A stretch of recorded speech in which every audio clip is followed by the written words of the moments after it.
Hello and welcome to lesson 9 of module 2.6. So today we're carrying on with radio technology. We're doing lesson 2 of 3 today. So what we'll be doing today is in next level radio, we'll be continuing with chapter 7. So we'll be looking at audio production systems, the internet and social media systems, and sound engineering and equipment. With that said, let's start with audio production systems.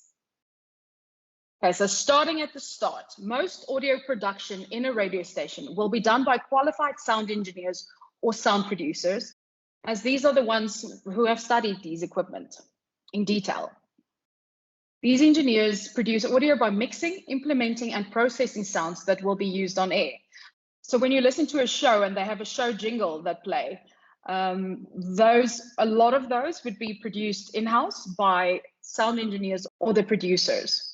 Nowadays, radio stations have really good producers that work for them that's able to make up the most amazing sounds for the station. So all the audio that you hear on the radio station, except for the presenter's spoken words and the actual music, have been produced. Taking that into consideration, we're going to be looking at the tools needed for production in order to be able to create these audio pieces. When we start looking at an audio production edit suite, there's a few things that it should be able to do, starting with import and exporting of various audio file formats for editing. So in my case, the formats that I use most would be MP3, MP4, and WAV format. WAV format is really big, but the sound quality is a lot better. Obviously, MP3 is the normal one that you would all know, and MP4 would be what is produced from Apple products.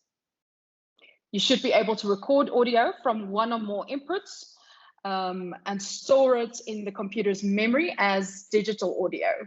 So the idea is you should be able to go back and then fetch this audio. Audio production systems should be able to edit the start time, the stop time, and the duration of any sound of the audio timeline. So if you have a section that you just need to cut the first 10 seconds out of, then you should be able to do that. So fading in or out of a clip or between clips, obviously a very important thing to do if you want to start mixing. You should be able to mix multiple sound sources or tracks, combine them at various volume levels, and pan from channel to one or more output tracks. So at this point, you might be wondering what pan means. So panning is the distribution of a sound signal into a new stereo or multi-channel sound field, determined by what is called a pan setting. Another way to perhaps understand it a little bit easier is pan is also short for panorama. This controls whereabouts in the stereo field the sound will be heard. So turning it all the way to the left will send the signal completely to the left output, and then turning it all the way to the right will send the signal all the way to the right input. Okay, so that's what pan is.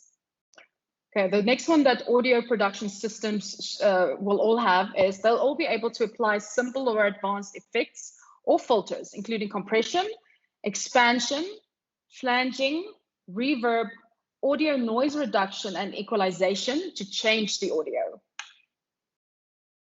So again, there might be a few words here that you've never heard before, starting with compression. Music compression is the process of reducing a signal's dynamic range. So dynamic range is the difference between the loudest and the quietest parts of the audio signal. You need to reduce the dynamic range of most audio signals for them to sound natural on a recording. So again, what it does, it makes the piece that you're producing more consistent in a dynamic range. So compressing between the loudest and the softest songs to get a natural sound. Audio expansion, on the other hand, means to expand the dynamic range of the signal. So again, this dynamic range is what we're looking at. It's basically the opposite of audio compression. So like compressors and limiters, an audio expander has an adjustable threshold and ratio. If we look at the third one there, flanging. Flanging is an audio process that combines two copies of the same signal with the second delayed slightly to produce a swirling effect. This creates a time delay in addition to the phase differences, making the effect more pronounced. The next one there is reverb. And reverb is the persistence of sound after a sound is produced. So reverb is created when a sound or a signal is reflected off a surface, causing numerous reflections to build up. So most singers would use reverb. So reverb can also be seen as like an echo effect. The next one there, audio noise reduction. So noise reduction, in essence, is what it says it is the process of removing noise from a signal. So what happens in audio is if something is recorded and there's this random background noise, it's normally quite unpleasant, an unpleasant sound that you want to get rid of. So what happens is a microphone captures the target ambient sound, and a small amplifier then generates sound waves that are exactly out of phase with the undesired sound. So when the sound pressure of the noise wave is high, the cancelling wave is low, and vice versa. The opposite sound waves collide and are eliminated or cancelled out. And equalization. So equalization is the process of adjusting the balance between frequency components with an electric signal. So I'm sure that somewhere along the line, you would have seen EQ on a mixer. Equalization is the process commonly used to alter the frequency response of an audio system using linear filters. They are, in other words, frequency-specific volume knobs, in essence, okay? So equalization, frequency-specific volume knobs. And then obviously to change the audio. So you should now understand what all of these mean. So compression, expansion, flanging, reverb, audio noise reduction, and equalization. The next thing audio production systems should all have is playback sound. Often after being mixed, you want to listen back. So this can be sent to one or more outputs, such as the speakers, additional processors, or a recording medium. Then these audio production systems should be able to convert between different audio file formats or between different sound quality levels.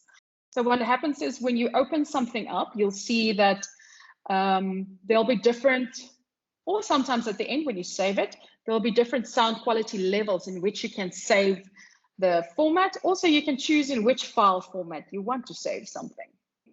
Obviously, in the world, there are many different audio production software tools that can conduct the necessary tasks. So when you choose a software program, there are three essential aspects to look out for. The first is the stability of the software. So what this in essence means is that the software has the ability to handle large volumes of work without crashing, okay? The more the system crashes, the more frustrating an editing job can become. A lack of stability may also be due to hardware, so ensuring that you are editing sound on a suitable computer is important. The second one that we look at is the speed and response of the software. So this refers to how quickly the system responds to specific actions. Again, if your computer starts overheating or your fan overheats, it means that the response time becomes slower. And then the third one is the control interface. So control is used to describe the user interface. It's also used to describe the editor's ability to use the software quickly and with shortcuts, which help to effectively manage the edit and the time in which it takes to do it. So much of this is based on personal preference, obviously, so it is essential for a user to choose a software program that they enjoy working with. Because you're the one at the end of the day that needs to sit with this program, no one else. When it comes to the industry standard of audio production software, at the top of the list is Avid's Pro Tools. But there's a few other widely used software programs that they use to edit sound. And some of these are Adobe Audition, Logic Pro X, Audacity, which is a free software, Reaper, and FL Studio. I use Adobe Audition and I use Logic Pro. But what we're going to do now is I'm quickly going to show you what Logic Pro looks like. Right, so this is Logic Pro. So here you can see I've been busy with with the track. I'll play you a snippet of it.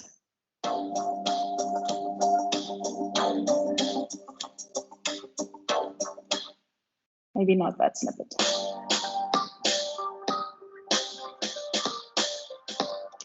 So obviously there's a lot of things you can do with these. So here's my compressor and my channel EQ. Okay, so the equalizer. You can see I use a lot of these.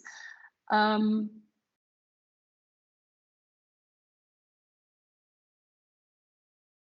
of these software suite programs provide excellent stability, speed, and control.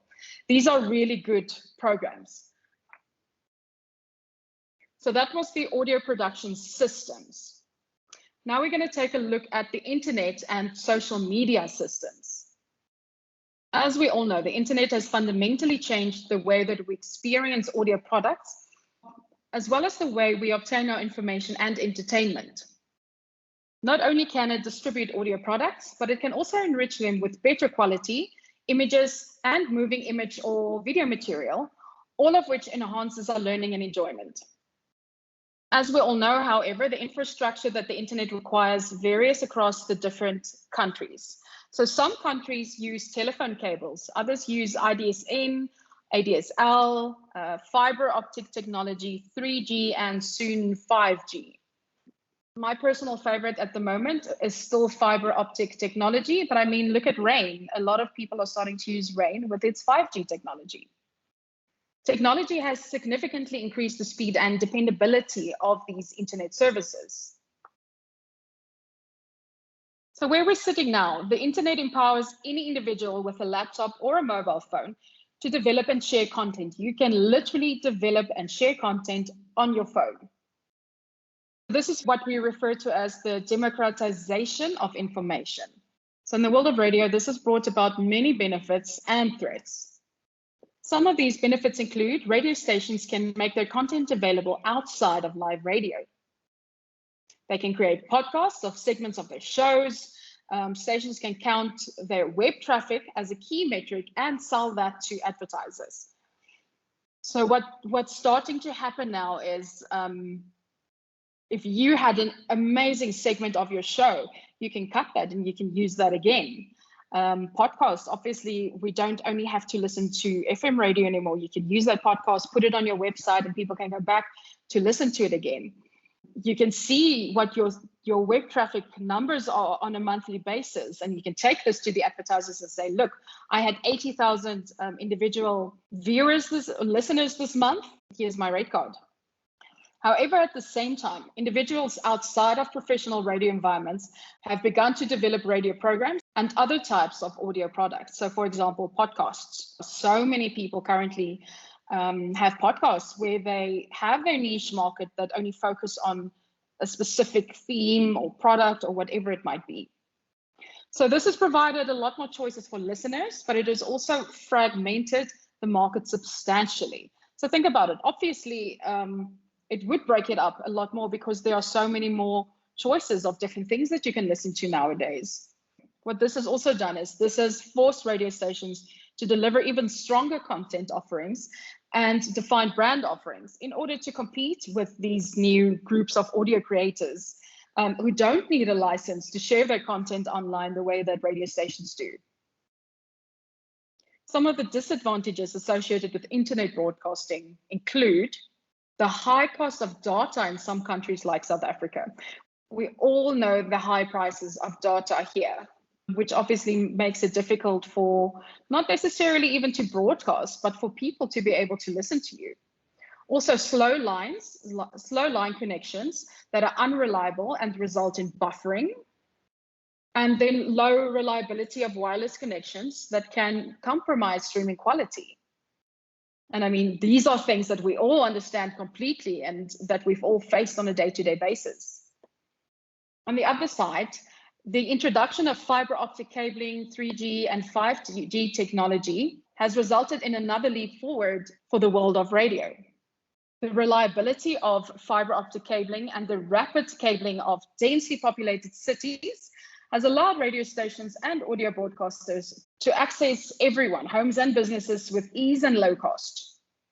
A fiber optic cable can carry 600 times more data than a standard telephonic cable, which is made of 6 strands of copper. Most South African radio stations now stream their broadcasts online, as well as through traditional broadcast distribution. So they still do their FM locally, but with them being able to stream their broadcast online, this has opened up the whole world to them. So this means people across the whole world can stream this radio station. It's quite cool when you sit there and you're busy with your show and you get a tweet or a Facebook inbox or whatever it might be of someone sitting in Australia saying, hey, they used to love listening to the station, they immigrated, and now they're tuning in from that side of the world. So you just have so much more potential for listenership. A lot of radio stations also have created their own apps so that you can listen to them wherever you are, simply by clicking on the app and clicking streaming. This has also increased the number of listeners that a radio station can obtain. So podcasts are also a result of advancement of digital broadcasting and the expansion of the internet. If you're not quite sure what a podcast is simply a piece of produced audio that is pre-recorded and mixed and then put online for users to access and share. So a podcast can be listened to at any time, anywhere, it doesn't matter where you are, which is a big difference from radio. As a traditional live product, you need to listen to right then and there or you'll miss it.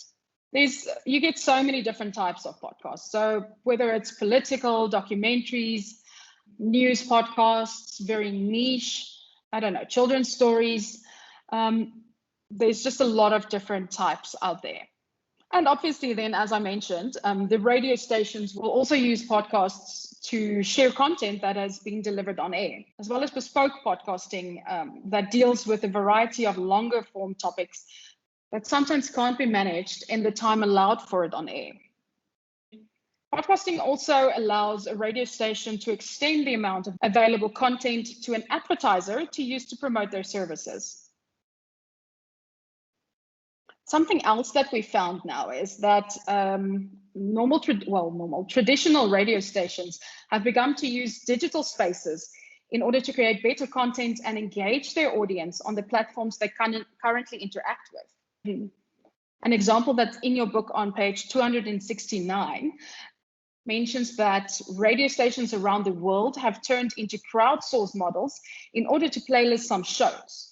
One of these technologies is Futury Media's listener-driven radio, so LDR, which is essentially an online system that at its core affords listeners the chance to playlist the music by visiting the radio's website or app and then voting on song choices.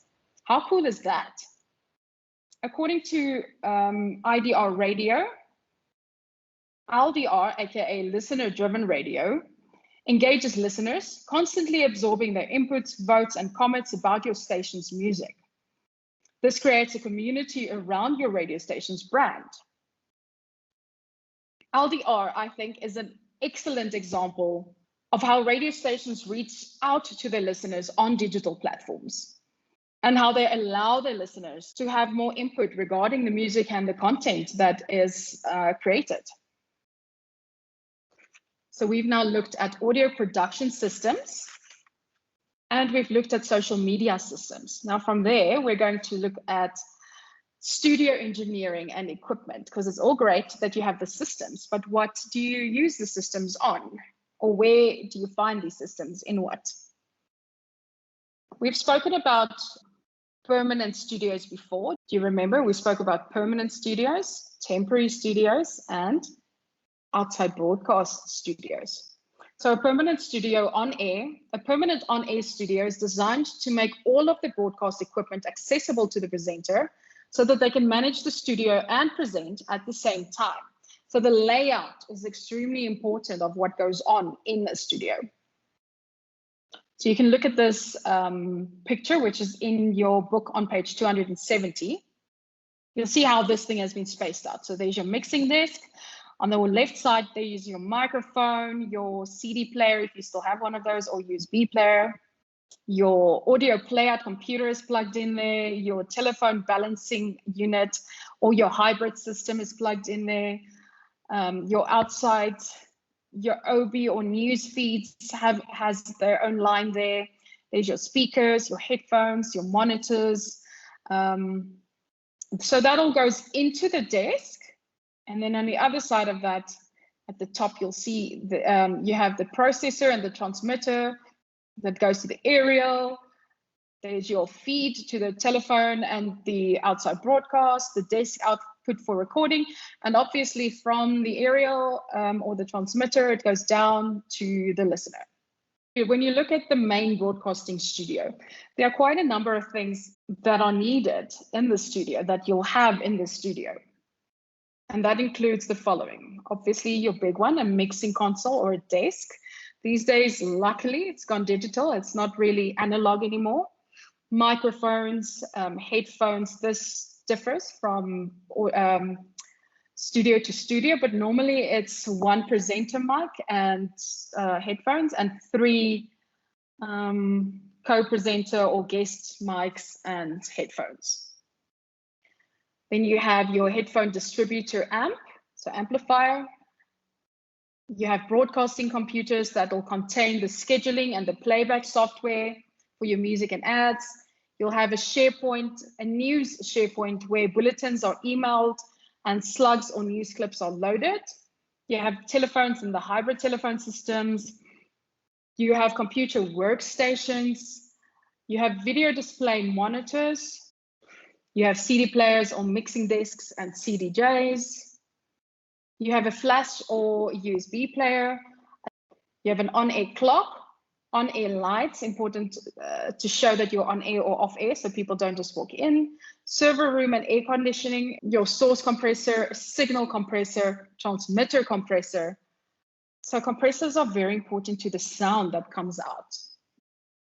Then you have a patch panel for routing and connecting link sources, and you have a reliable clock. Obviously, you need to know what the exact time is at all times. People rely on you to tell them what time it is.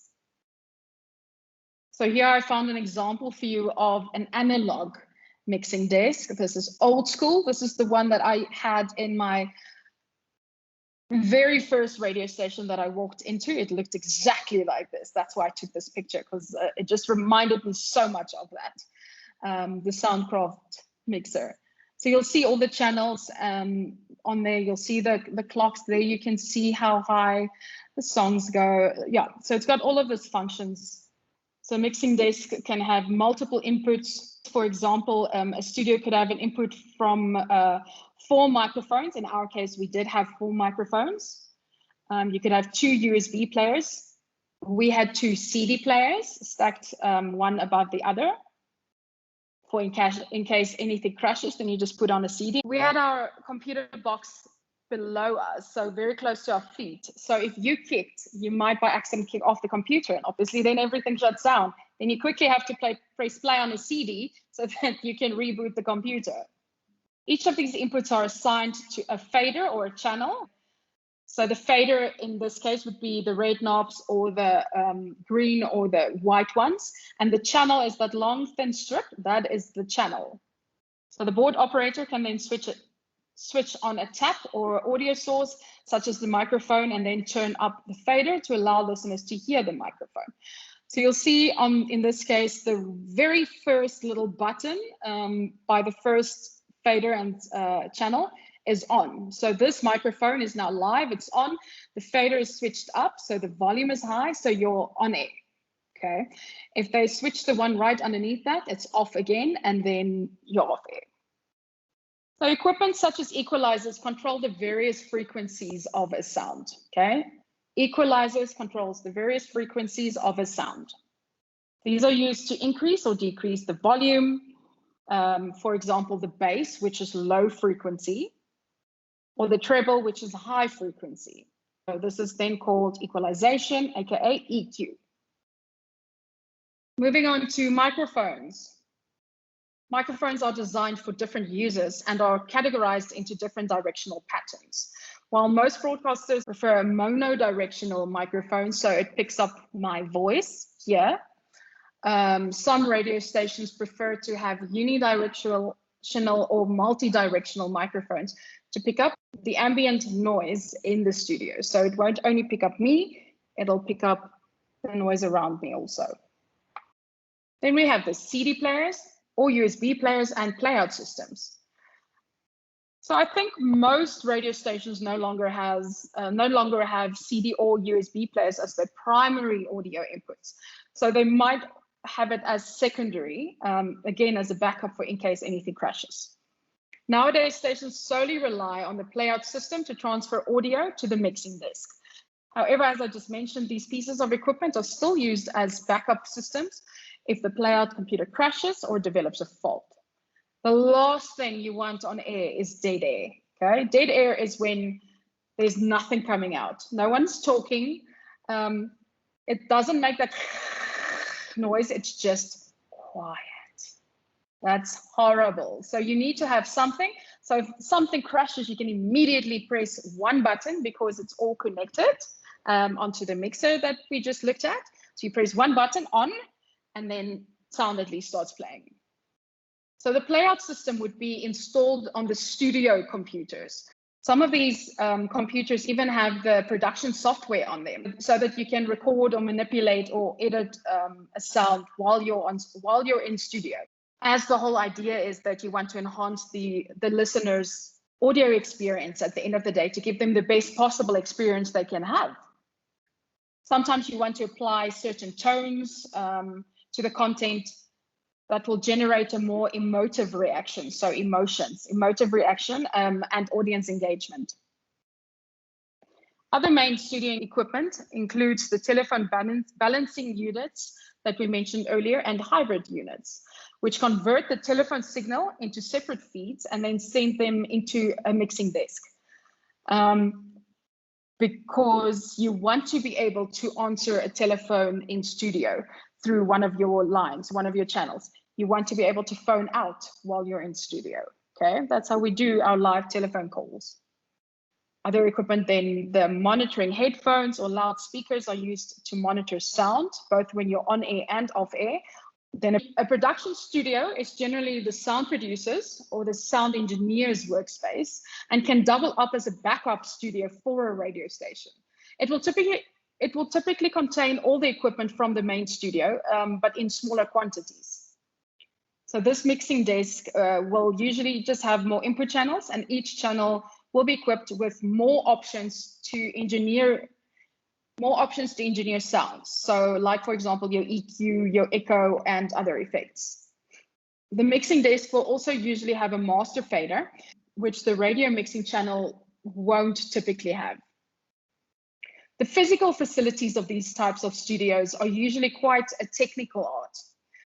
Although designers of radio stations are very specialist by nature, the following are some of the things that they will always consider when building or designing, rather, a radio station.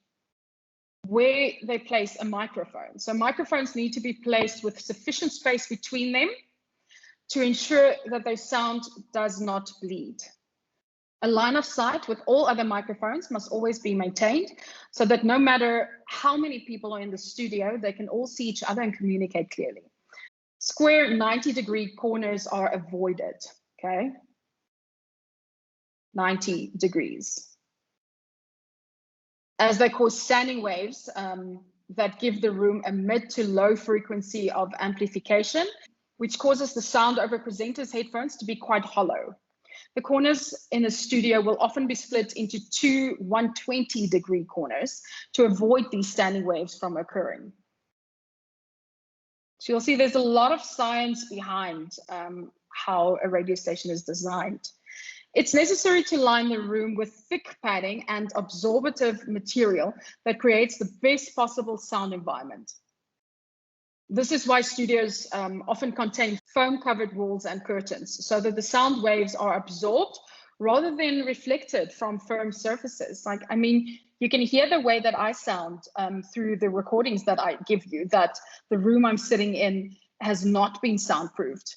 There's a very hollow sound that comes through, seeing as the waves bounce off the walls. Okay, they're reflected of all the firm surfaces instead of being absorbed. And that brings us to the end of this lesson. There's no homework for today because there's a lot that you needed to take in. In the next lesson, we will be finishing up with radio technology. And with that, that's the end of today. Thank you.